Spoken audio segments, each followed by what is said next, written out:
Magnet television. Magnet television. Magnet television. You're watching Magnet television because what else are you going to do?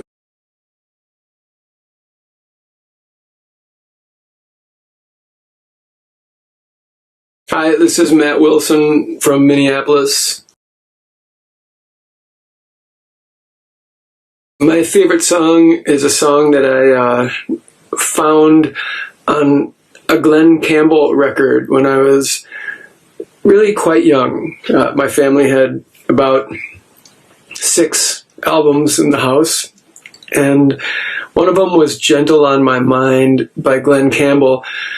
But that record had, if I recall correctly, it had songs by all different writers, and I'm not sure Glenn wrote any of them.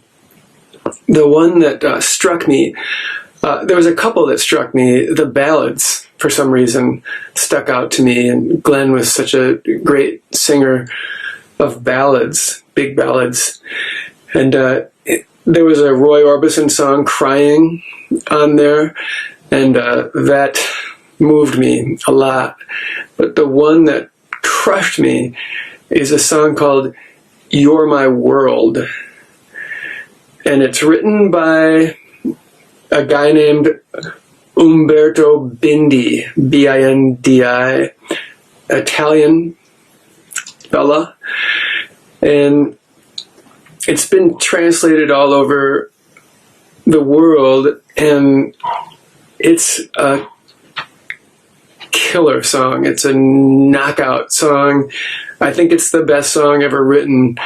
The best version of it, the one to check out, is by a woman named Cilla Black in the 60s. She had a hit with You're My World, and that led to her being able to tour with the Beatles. Anyway, listen to that song. It's and the Cilla Black version. It's just fantastic. It's so moving, and to me,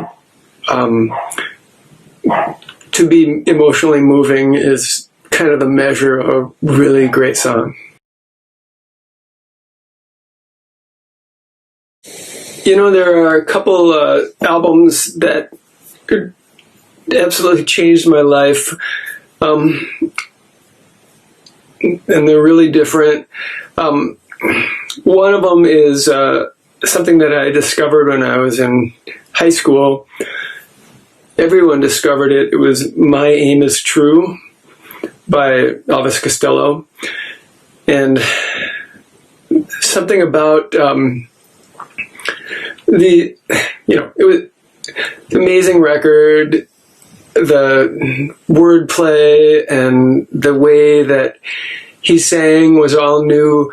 It was this very, I'm not sure what the right word is, sardonic, acerbic. I don't really know exactly what the difference between those words is, but there was a cynical kind of attitude to that record that no one was really doing, but I think a lot of people were feeling about the world at that time.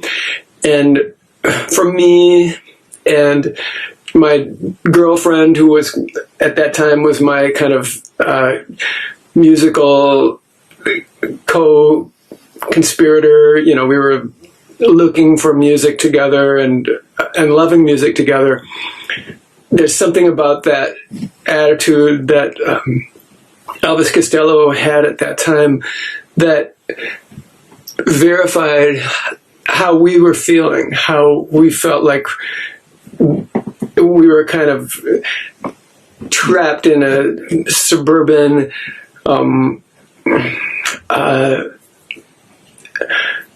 glass house. Somehow that we were living a life that was intended for us, but that wasn't right for us. And we didn't know exactly what we wanted, but we questioned what we had, and something about My Aim is True captured that. But then a couple years later, kind of going almost in the opposite direction, I discovered a really sincere kind of music, music that wasn't sardonic at all. It was very openly longing and yearning and beautiful. And that was not an album, but a mixtape of albums by Big Star. And this was in 1981. And nobody had Big Star albums. Nobody knew about Big Star. Nobody that I knew anyway. This was a shocking discovery and super exciting. And the kind of unabashed beauty, the non-sarcasticness of this music blew me away. It turned me into a giant Alex Chilton fan. It made me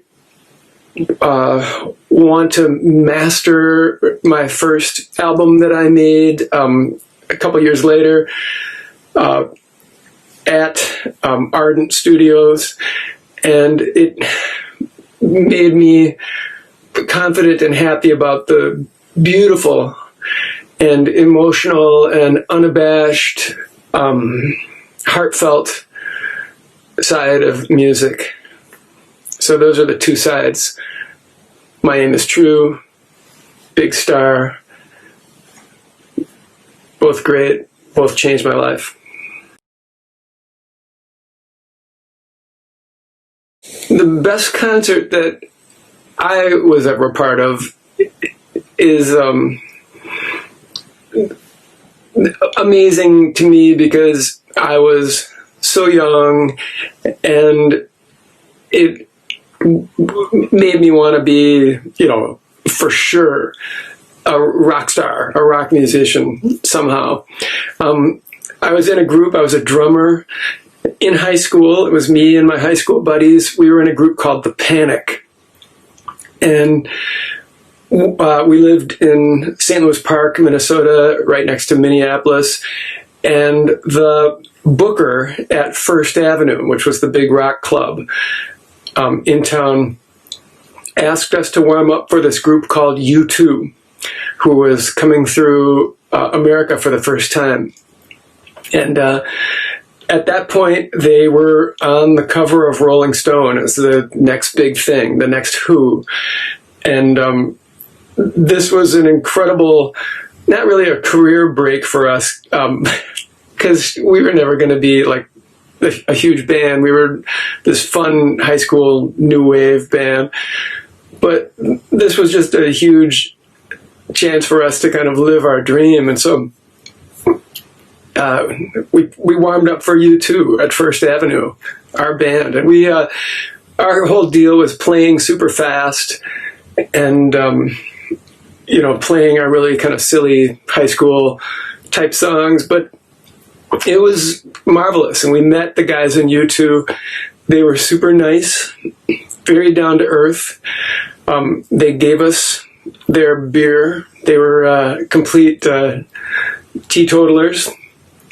And us being in high school at the time, the gift of beer was perhaps the greatest gift of all. So that was an amazing show. The show that I attended that was kind of changed my life was really not a religious, but actually to me it was kind of a religious event, but it was a very, it was this band called the Del Fuegos. They came to Minneapolis at 7th Street, which was the little bar that was attached to First Avenue. And they played in a very serious style, but there was something very ridiculous about them also. They were comical. And just the way they rocked out, the way they took it so seriously, it was kind of a little bit rockabilly, very just kind of straight 60s rock. But just the way they did it was, to me, so funny and so fun and heartfelt. It was kind of how heartfelt it was that made it funny to me. To me, when music is great, I find it funny. I find it comical, and it makes me laugh because it's so great. And I don't know why, but I respond that way. And this night, I had a few beers. I was just kind of loving life, and that band just did it for me. It made me want to like rock out with my music and make my shows that fun. So that was Del Fuego's, sort of changed my life with that. Long before my group warmed up for U2, I keep mentioning that. That was kind of a badge of honor for me. When I was, I think probably maybe in 10th grade, my group at that time was kind of a cover band, and we played foreigner songs, and we weren't really very good.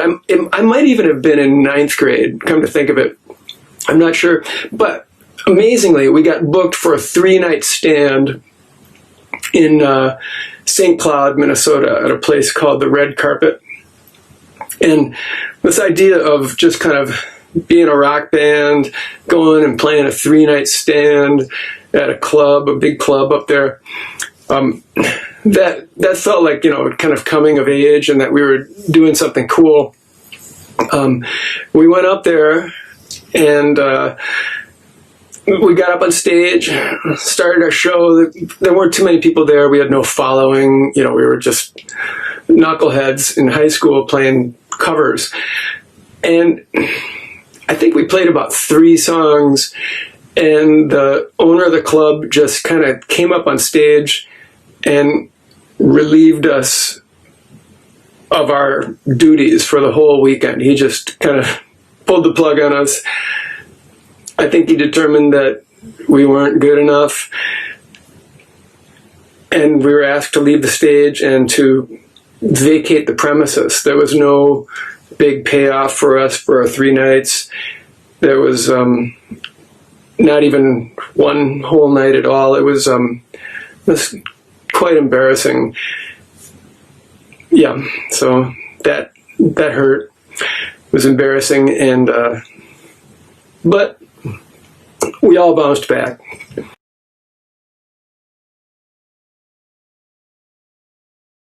Cine.